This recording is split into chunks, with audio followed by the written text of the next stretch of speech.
जिथे जन्मलेली नमो आर्यभूमी, जिथे वाढवलेली नमो कर्मभूमी, जाय पद देहू माझा नमामि नमामि। माझे नाव कुमारी अंजली कांचन गायकवाड। मी आता 7वी जिल्हा परिषद प्राथमिक शाळेमध्ये शिकते।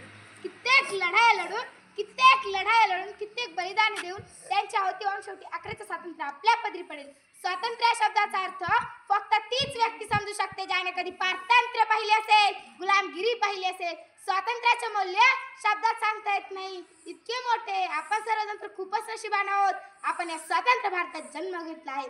त्या बाकीच्या अडचणी, गुलामगिरीच्या बेड्या आपल्या हातात घातलेल्या नाहीत, याबद्दल आपण सर्वजण खूपच नशिबान आहोत। मित्रांनो, भारत, हिंदुस्तान, इंडिया ही नावं जरी तोंडावर आली तरी असं रक्त सळसळायला लागतं। आपली मान अभिमानाने उंचावते जेव्हा तो तिरंगा आपल्यासमोर फडफडत असताना प्रत्येकाच्या मनातील देशभक्ती भावना, तो आदर्श पाहण्यासारखा असतो।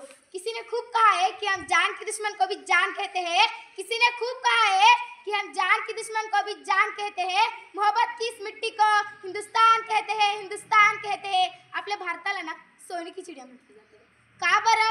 कारण आपल्या भारतासारखा समृद्ध, शेतीप्रधान, कृषीप्रधान देश दुसरा कोणताच नव्हता ओ।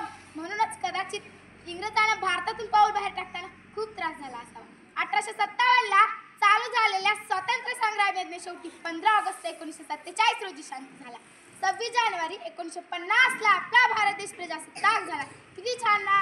पण तुम्हाला माहिती, जरी भारत देश स्वतंत्र झाला असला तरी कुणापासून स्वतंत्र झाला? या भारत भूमीवर राज्य करणाऱ्या इंग्रजांपासून, पण धर्मभेदापासून नाही, जातीभेदापासून नाही। ते कार्य तर अजूनही चालू आहे। डॉक्टर बाबासाहेब आंबेडकर, महात्मा फुले, लाल बहादूर शास्त्री, जवाहरलाल नेहरू, त्या अनेक नेत्यांनी खूप प्रयत्न केले, समाजसेवकांनी खूप प्रयत्न केले। स्वतंत्र भारत सुराज्यात बदलण्याची ते आजही आणि अजूनही ते पूर्ण ध्यास केलेले नाही।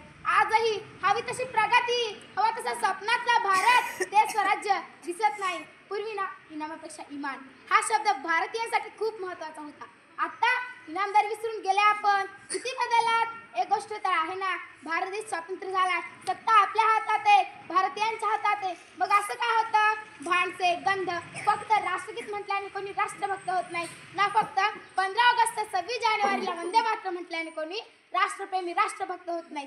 राष्ट्रभक्त होतात राष्ट्र उभारणीच्या भावनेने, राष्ट्रभक्त होतात बंधुत्वाच्या भावनेने, राष्ट्रभक्त होतात देशासाठी केलेल्या प्रत्येक प्रयत्नाने, इनामदारीने।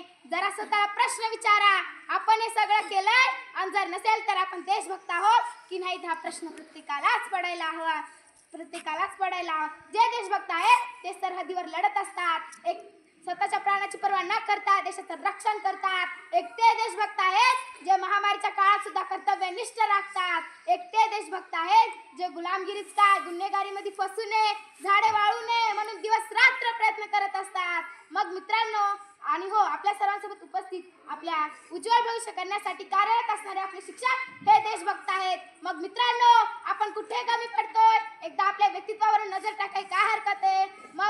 मग मित्रांनो, आपण कुठे कमी पडतोय? एकदा आपल्या व्यक्तित्वावर नजर टाकाय काय हरकत आहे? कारण ज्या आपण देशाचा देशभक्त म्हणून आपण स्टेटस लावतच असतो ना, मग मनातून देशभक्ती फुलवा।